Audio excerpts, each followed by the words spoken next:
પૂરમાં સંખેડાના કંટેશ્વર ગ્રામ પંચાયતમાં તલાટી સુરેન્દ્રસિંહ દ્વારા ગામના લોકોને ચોર કહેવાનો વિડીયો વાયરલ થતા ગ્રામજનો રોષે ભરાયા। ગ્રામ પંચાયતના સભ્ય કિરણ વસાવાએ ગામના કામો અંગે માહિતી માંગી। આ દરમિયાન તલાટી સાથે બોલાચાલી થઈ। આ ઘટનાથી ગુસ્સે ભરાયેલા ગ્રામજનોએ સંખેડા મામલતદારને આવેદનપત્ર આપી તલાટી સામે કડક પગલાં લેવાની માંગ કરી। ગામડી खाते आवेल અને તલાટીને મળીને રૂબરૂ વાત કરતા તેમને કહેલ કે આ બધી માહિતી અમને આપો તમે। તો તેમને વ્યવસ્થિત જવાબ આપેલ નથી અને ઉપરથી કહેલ કે તમે લોકો ગામ લોકો બધા ચોર છો।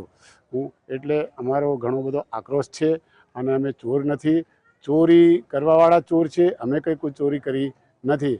ગામ લોકોને બદનામ કરેલ છે। આ તલાટીના હોદ્દા પર ચાલી શકે જ એમ નથી। તલાટી સાહેબે જે ગેરવર્તન અમારી સાથે કરેલું છે અને તલાટી સાહેબ આખા ગામને ચોર કહે છે એવા શબ્દોનો ઉપચાર કરેલ છે અને જે અમારા સરપંચ સાહેબ છે એમના જે ઘેરવાળા છે એ લોકોને ધમકીઓ આપે છે કે ભાઈ તમારું જીસીબી બંધ કરાવી દઈશું, તમને અમે એટ્રોસિટી લગાવી દઈશું, તમે એવી વારંવાર